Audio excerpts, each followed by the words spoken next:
আমাদের বাংলাদেশে বর্তমানে রাজনৈতিক অস্থিরতার সমাজে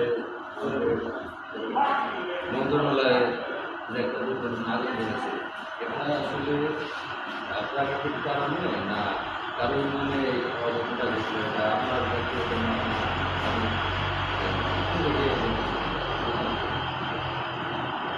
আসলে আমি প্রথমেই দুঃখ প্রকাশ করছি।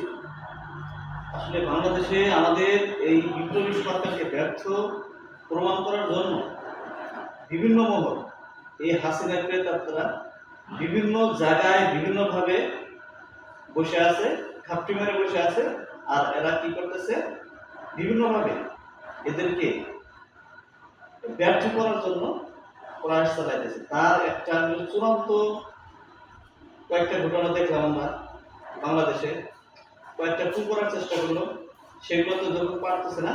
আর এখন যখন দুর্নীতি বিরোধী অভিযান চলতেছে, দুর্নীতির বিরুদ্ধে যখন মানুষ সোচ্চার, আর তখন এই সময়ে এই নথিগুলো যাতে সহজে কুড়ায় ফেলতে পারে, নথিগুলো যাতে সহজে গায়েব হয়ে যেতে পারে, এই কাজটাই করছে এই হারামখোরের দলেরা। আমি মনে করি এরা মানুষকে বোকা বানানোর জন্য, মানে ওরা কি বলবো আর মানে ভাষা খুঁজে পাচ্ছে না, এটা আমি তীব্র নিন্দা জানাচ্ছি। তাহলে আপনার মতামত যা বুঝলাম যে আপনি এটা বিরোধী মহলকে দায়ী করছেন যে তাদের ইন্ধনে এই অঘটনটা ঘটেছে। সাধারণ মানুষ এক একজনের কথা বলতেছে, আসলে এটা চূড়ান্ত ফলাফল কি আমরা এখনো জানি না। তো অনেকে অনুমান করেছে যে যারা বিরোধী দল এই সরকারকে ব্যর্থ করার জন্য, এই সরকার থেকে বঞ্চিত করার জন্য যে তাদের চেষ্টা বারবার চেষ্টা করতেছে, এটা আমরা দেখছি, তাতে দেখি। আসলে আমার যে বিষয় যেটা, এই সরকারকে সহজে ফেলে দেওয়া যাবে না।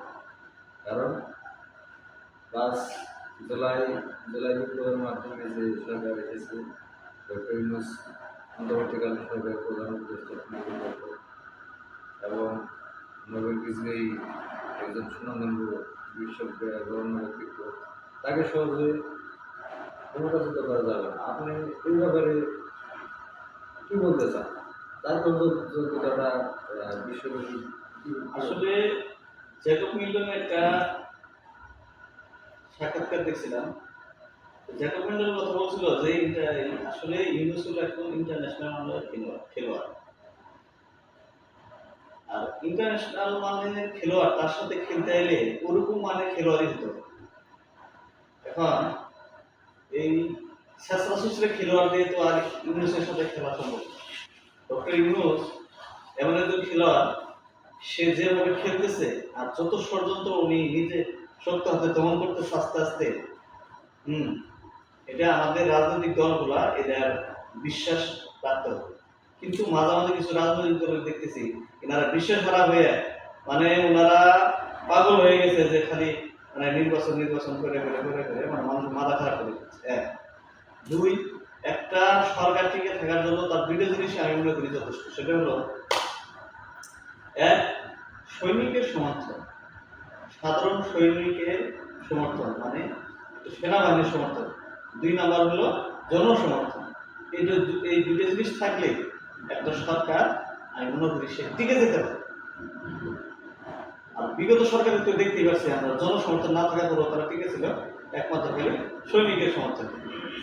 আচ্ছা, এখন আমাদের এই ইউনুসকে সহজে ব্যর্থ করা যাবে না। এরা যত ষড়যন্ত্র করুক, এটা উৎখাত হবে। আর যারা ষড়যন্ত্র করছে, এরা যদি ভাবে যে আমরা এইটা করে আমরা পার পেয়ে যাবো, তাহলে এরা এই ঘুরেবালি আছে না, কি বলে, সেই ঘুরেবালির মধ্যে চোরাবালি। তাহলে আমাদের দেশের চোরাবালি ওই কক্সবাজারের বিভিন্ন দ্বীপে মাঝে মাঝে চল ওইগুলো চোরের মধ্যে যায় বসবাস করতে হবে। তাহলে ওরা ওই রাজ্যে বাস করে, যারা এই আসলে কাল্পনিক রাজ্যে বাস করে, এরা স্বপ্নের রাজ্যে আছে, এদের বাস্তব দেখতে হবে, বাস্তবে আসতে হবে। এখন আমার প্রশ্ন ছিল, যেহেতু আমাদের প্রজাতন্ত্র বাংলাদেশ, এখানে সরকার চেঞ্জ হয়নি। তো নির্বাচন হবে, নির্বাচন প্রক্রিয়াটা আমরা শুরু থেকে সিভিল সরকারের সাথে